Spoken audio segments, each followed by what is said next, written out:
أعوذ بالله من الشيطان الرجيم. بسم الله الرحمن الرحيم. إن يشأ يذهبكم أيها الناس ويأت بآخرين وكان الله على ذلك قديرا.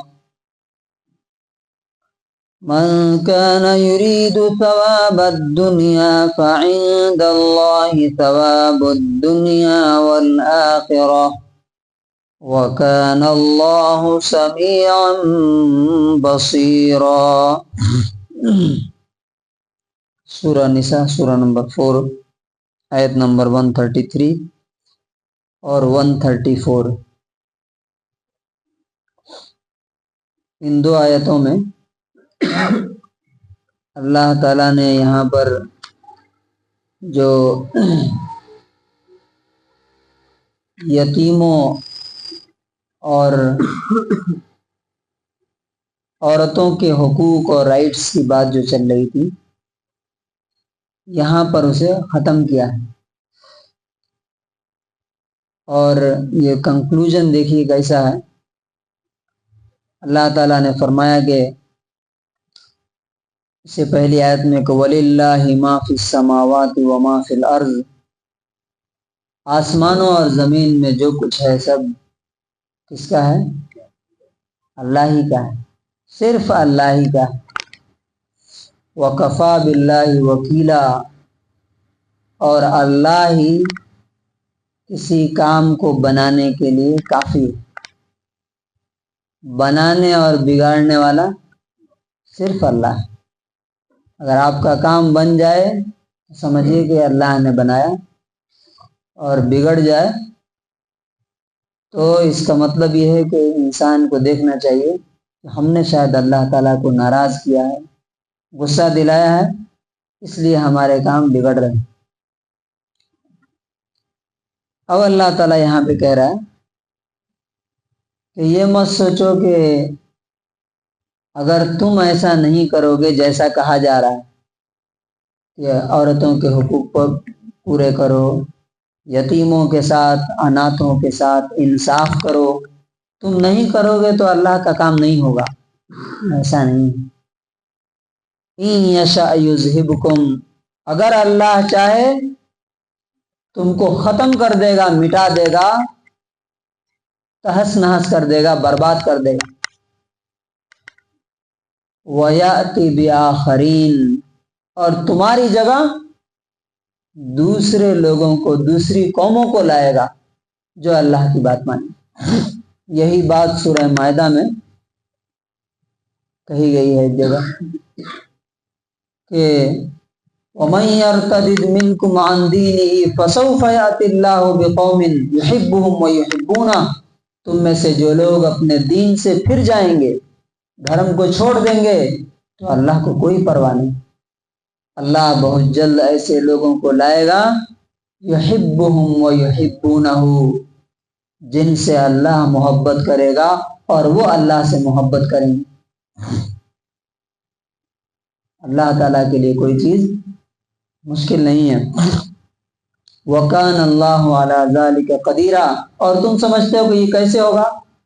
ہم کو مٹا کر کے اللہ تعالیٰ دوسری قوم کیسے لائے گا؟ وَكَانَ اللَّهُ عَلَى ذَلِكَ قَدِيرًا، اللہ تعالیٰ کو یہ کام کرنے پر پورا پورا پاور، پورا پورا اختیار اور پورا پورا کنٹرول.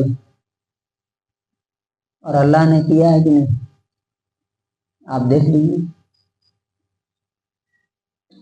مسلمانوں کے ساتھ دیکھیے کہ ابھی جو میں سورہ پڑھ رہا تھا سورہ نجم، اس میں اللہ تعالیٰ نے بھیجا اہلک عادن الاولی وثمود فما ابقى وقوم نوح من قبل. یہ کون ہے؟ یہ قوموں کے نام ہیں کہ اللہ نے عاد کو ہلاک کیا، ختم کر دیا. جیسے اللہ تعالیٰ بولتا ہے نا یذہبکم، تمہیں مٹا دے گا، تو تم سے پہلے ایسا کر کے دکھا چکا ہے کہ قوم عاد کو مٹا دیا، ان کی جگہ پر سمود کو لایا، ان کو بھی ختم کر دیا، تہس نہس کر دیا. اور ان سے پہلے قوم نوح کو تباہ و برباد کر دیا. مسلمانوں کو دیکھیے، حکومتوں کو آپ دیکھیے، اسلام کے شروعاتی دور میں اللہ تعالیٰ نے بنو امیہ کو طاقت دیا صحابہ کرام کے دور کے بعد. انہوں نے جب اللہ تعالیٰ کی نافرمانی کی تو ان کو کیسا مارا ہے معلوم؟ چن چن کر کے ایک ایک کو قتل کیا گیا، بنو امیہ کے لوگوں کو، اور ان کی جگہ پر بنو عباس آئے. اللہ نے ان کو پاور دیا. اور جب عباسیوں نے، یہ کس کی اولاد تھے؟ حضرت عباس رضی اللہ تعالیٰ عنہ کے، نبی صلی اللہ علیہ وسلم کے چچا کی اولاد تھے. لیکن جب انہوں نے اللہ کی انسلٹ کی، توہین کی، اس کی بات نہیں مانی، ان کو کیسا مارا معلوم ہے؟ اللہ تعالیٰ جو کہتا ہے تاریخ سے اس کی گواہی، اس کا ٹیسٹیمونیل حاضر ہے. بغداد میں جو اس وقت کی سب سے بڑی تہذیب، سویلائزیشن اور کلچر کا سب سے بڑا شہر تھا، جیسے آج نیو یارک ہے اس طرح سے وہ تھا. لیکن جب انہوں نے اللہ کی بات نہیں مانی، نافرمانیاں کرنے لگے، تو ایک شخص آیا جس کا نام تھا ہلاکو خان، اور بغداد میں جب گھسا ہے اتنا قتل کیا کہ وہاں پر صرف اور صرف خون میں ہی گھوڑے دوڑ رہے تھے. اور کہتے ہیں کہ گھٹنوں تک اور کمر تک گھوڑوں کے خون تھے مسلمانوں کے، اور ان کو کاٹ کر کے ان کے سروں کا سر بنایا، یہ مینار بنایا، اور اس مینار پہ بیٹھ کے شراب پیا. اور ان کے آخری بادشاہ کو، جس کا نام تھا مستعصم باللہ، اس کو بوری میں باندھ کر کے، کٹے میں باندھ کر کے، اور گھوڑے کی پیٹھ میں، گھوڑے کے پیر میں باندھ کر کے دوڑا دیا اور کچل ڈالا، ان کو ختم کر دیا. پورا کا پورا شہر ختم، تباہ و برباد. ملکوں کی آپ بات دیکھیے، اسپین 800 سال مسلمانوں نے حکومت کی، اور 1492 میں 1492 میں جب اللہ نے ختم کیا تو 10 سال کے اندر اندر یا تو مار دیا گیا یا تو جلا دیا گیا. ایک بھی مسلمان اللہ کا نام لینے والا اور ایک بھی مسجد نہیں بچی، سب اس میں چرچ میں تبدیل ہو گئی. یہ اللہ تعالیٰ ان یشاء یذہبکم، اگر چاہے اللہ تم کو ختم کر دے، مٹا دے گا. اور ہندوستان کے بھی بعض حصوں میں آپ دیکھیے، پنجاب میں چلے جائیے، دوسری جگہوں پر مسجدوں میں کیا ہے؟ جانور بندھے ہوئے، اور پورا کا پورا علاقہ ختم ہے جہاں پر مسلمانوں کی حکومت.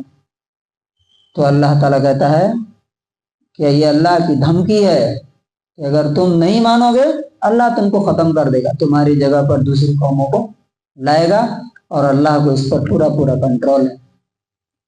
اب رہ گیا کہ 2 قسم کے لوگ ہیں. کچھ لوگ دنیا چاہنے والے ہیں اور کچھ لوگ آخرت چاہنے والے ہیں، دنیا کے پیچھے بھاگ رہے ہیں.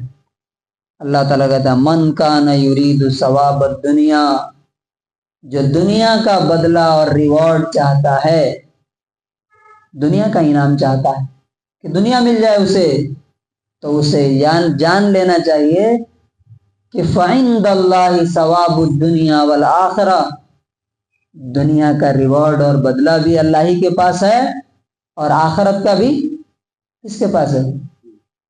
اللہ ہی کے پاس ہے. وکان اللہ سمیعا بصیرا، اور اللہ تعالیٰ ہر چیز سن رہا ہے، ہر چیز دیکھ رہا ہے. کہ تم کیا چاہتے ہو؟ یہ تمہارے اپنے چھوٹی سوچ ہے یا بڑی سوچ ہے؟ تمہیں اگر دنیا ہی چاہیے تھوڑے دن کے لیے تو وہ بھی اللہ تعالیٰ تم کو دے دے گا، لیکن اگر تم دور تک دیکھنے والے ہو، بڑی سوچ ہے تمہاری، ہمیشہ رہنے والی آخرت کے تم طلبگار ہو، تو وہ بھی کس کے پاس ہے؟ وہ بھی اللہ کے پاس ہے. اور ہمیشہ ایسا دیکھا گیا ہے کہ جس نے آخرت کو اپنا گول اور ٹارگٹ بنایا، اللہ تعالیٰ نے دنیا میں اس کے پیروں میں ڈال دیا. اس کی مثال پروفیٹ محمد صلی اللہ علیہ وسلم انہوں نے دنیا کبھی نہیں چاہی، لیکن اللہ تعالیٰ نے کیا کیا؟ سارا کام انہوں نے آخرت کے لیے کیا۔ ایون کہ آپ جس چٹائی پر آپ نرم بستر پہ نہیں سوتے تھے، اکثر چٹائی پر آپ نیچے بھی بیٹھ جاتے تھے، اپنے لیے کوئی محل نہیں بنوایا، لیکن اللہ نے پورا عرب ان کے پیروں میں ڈال دیا کہ نہیں؟ تو اللہ تعالیٰ کہتا ہے تم چاہو تو دنیا حاصل کرو، چاہو تو آخرت حاصل کرو، لیکن یاد رکھو فعند اللہ ثواب الدنیا والآخرہ، دنیا اور آخرت دونوں کا بدلہ صرف اور صرف اللہ کے ہاتھ میں ہے۔ اور تم کیا چاہ رہے ہو، کیا کر رہے ہو؟ وَكَانَ اللَّهُ سَمِيعًا، تمہاری ہر بات سن بھی رہا ہے، بصیرہ اور دیکھ بھی رہا ہے کہ تمہاری نیت اور انٹینشن کیا ہے اور تمہارا عمل اور ایکشن کیسا ہے، اسی کے حساب سے اللہ تعالیٰ تم کو بدلہ دے گا۔ سو اف ہی ولس، اللہ تعالیٰ کہہ رہا ہے if he wills he has full power to remove you O mankind and bring others in your place, and whoever desires the reward of this world, let him know that the reward of this world is with Allah, and the reward of the akhirah hereafter is with Allah, and Allah is ever hearing and seeing. تو conclusion اور خلاصہ کیا ہے کہ انسان کو خوب اچھی طرح سمجھ لینا چاہیے کہ اللہ تعالیٰ ہمارا محتاج نہیں، ہم اللہ کے محتاج ہیں۔ ہم اپنی ڈیوٹی انجام دیں گے، اللہ تعالیٰ ہمیں عزت کے ساتھ باقی رکھے گا، نہیں دیں گے تو یہ دنیا کا رول ہے۔ آپ کسی بھی کمپنی میں بھی اگر آپ اپنی ڈیوٹی انجام نہیں دیں گے، کسی اسکول میں، کالج میں، تو کیا کرتی ہے کمپنی؟ فائر کر کے، ٹرمینیٹ کر کے، نکال کے دوسروں کو لے آتی ہے۔ اسی طرح اللہ تعالیٰ بھی اگر ہم اپنا کام نہیں کریں گے، ہمیں ہٹا کر کے دوسری قوموں کو لائے گا، جیسا کہ مثالوں کے ذریعے ہم نے دیکھ لیا۔ اللہ تعالیٰ ہمیں صحیح سمجھ اور عمل کی توفیق نصیب کرے۔